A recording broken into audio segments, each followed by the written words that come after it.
Hello people of YouTube, and welcome to day 16 of Spooktober.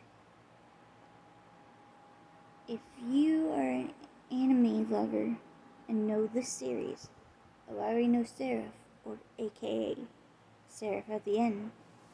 Today is Yuichiro Hayakuya's birthday, one of the main characters in the series. He's one of my favorites, along with Mikaela Hayakuya. This one here. So, if you like this series, drop in the comments, Happy Birthday Yuichiro, or Yuӯ-CHAN. It's spelled YUUCHIRO, or YUU/CHAN.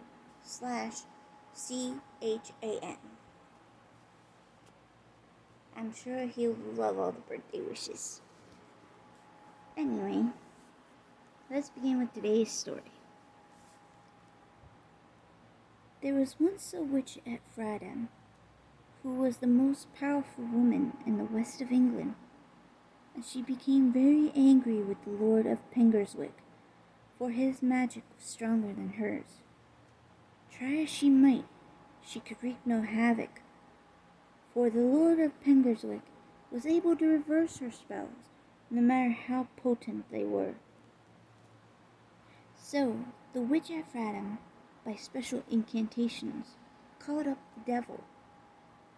She told the devil about the Lord of Pengurswick, how he and his lady had come from no one knew where, and how they had built a great castle in 3 nights, with other than human hands, and a great and strong castle it was, where none has been before.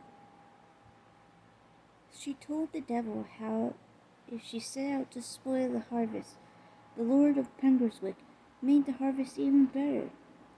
How if she worked a spell to keep the moon from... let me switch to the next page. From shining, so that she could work at a particular magic in the dark of the moon, the Lord of Pengurswick made the moon shine even brighter than was its usual wont. She complained loud and long to the devil that she had not been able to work any of her magic since the Lord of Pengurswick came to Cornwall, and she wished to be rid of him.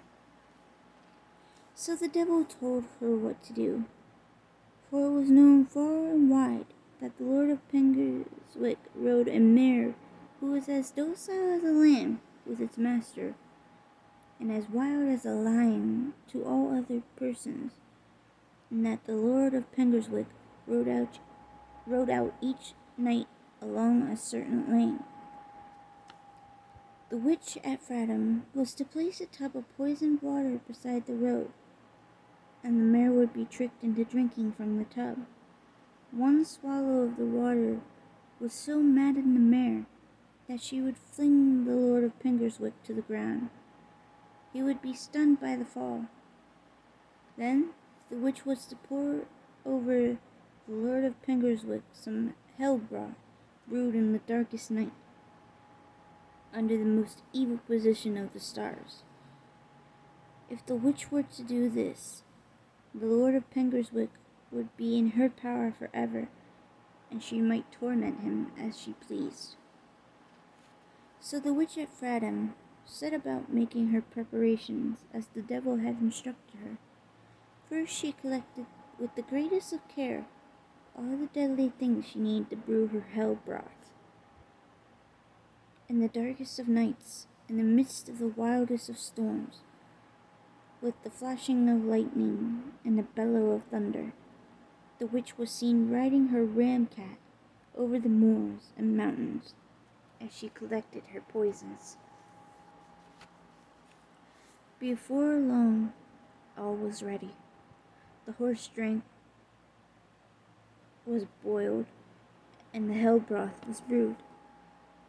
So, in March, near the time of the equinox, the night was dark, and a mighty storm was raging. The witch placed her tub by the roadside, and she sat near the tub placing beside her the crock containing the hell broth. She did not have long to wait. Soon she could see the outline of the Lord of Pingerswick riding his mare. On they came. The witch could scarcely keep herself hidden, so pleased was she, thinking that soon she would have the Lord of Pingerswick in her power. On came the horse and rider. They neared the tub of horse-string. The mare snorted. Her eyes flashed fire as she smelled the evil drink in the tub. The Lord of Pingerswick bent over the mare's neck and whispered something into her ear. The mare quickly turned around and flung out her heels. With one kick, she upset the tub and drank. The tub flew before the blow. It knocked against the crock, which overturned. As the crock overturned, it struck against the legs of the witch, causing her to fall into the tub, which immediately assumed the shape of a coffin. The witch was terrified. She had planned to put the Lord of Pingerswick into her powers, but instead she found herself in the tub, which was now shaped like a coffin. The Lord of Pingerswick raised his voice and spoke some wild words in an unknown tongue, at which even the mare trembled. The tub, with the terrified, helpless witch inside, rose into the air, and the crock followed. When the tub with the witch was high in the air, the Lord of Pingerswick spoke again in an unknown tongue, at which the tub ceased to rise, and then he said to himself in a satisfied tone, "She is settled till the day of doom." And then he turned his mare around and rode rapidly home. To this day, the witch at Fraddam floats up and down over the seas, around the coast of Cornwall, in her coffin, followed by the crock.